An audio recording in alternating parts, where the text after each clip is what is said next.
Yo! What's up mga kadats? So, good evening sa inyo ha. Musta mga kadats? So, mga kadats, na ako i-share ninyong senaryo. I hope nga kadats na amoy makatunan ingani nga videohan ako gibuhat. So, mga kadats, mangutan ako ninyo.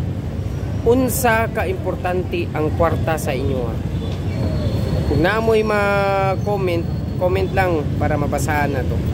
Pero para nako kadats, dili siya top priority sa akong kinabuhi. Ngano?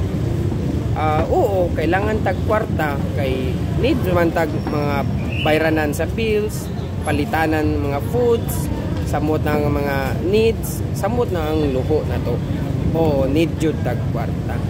Pero nindot na siya nga mindset kadats kay unsaon pagkadako sa atong income, unsaon pagdaggan sa atong kwarta, kayo jud para sa atong kaugmaon. Pero naa na siya disadvantage mga kadats. Sa sobra natog mindset nga kwarta, mahimo naman jud tag greedy one ana. So hinahinay lang kadats. Ayo jud pugsa kung naa jud adlaw nga kusog, naa jud adlaw na hinay. Kay kung permanente kang na kwarta unsa ang pagdako sa kwarta, unsa ang padako sa imong income, matimingan kag hinay ang income pati ang agi, sus lisod jud ko. So I've been there. Tinuod sulti lang sa tinuod kadats. So ang akong mindset jud kadats no, para nako lang kung nindot akong agi last week maayo, thankful ko sa Ginoo, usa na jud na mao nang top priority sa ko. Mag-thankful ngayo tag thanks sa Ginoo, samot na ang second is family, then third one ang kinsay mga barkada nako sa mga na-involve sa akong success pag last week. Kung next week naman kung ang resulta hinay, okay ra gyapon, dili ta magmatter ana dapat last week kusog ko, dapat next week kusog na sa dili man jud parehas ang adlaw.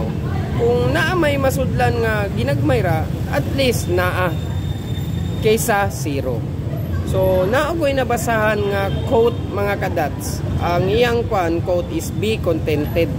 So, nindot iyang meaning gihatag sa tuwa, dapat maging kontento jud ta kung unsay na. So, normal jud ta mag-dream ta nga dako. Normal jud na. Pero kung di jud mada bisag gibuhat na nato, unsay na ato, be contented jud. So, dili ta mangingon nga dapat naatay maligsan nga lain tao o mabuhat natog dautan para sa atong dream nga makuan jud. Dapat neutral. So kadats ambot kinsay nag-author ani kay wa gibutang, nag-search lang sad ko sa Google. So be contented, for godliness with contentment is a great gain, for we brought nothing into this world and we can take nothing out of it. So I hope mga kadats na mo'y nakatunan na ning lesson, kaning video ha nga lesson. So katora mga kadats. So see you, bye.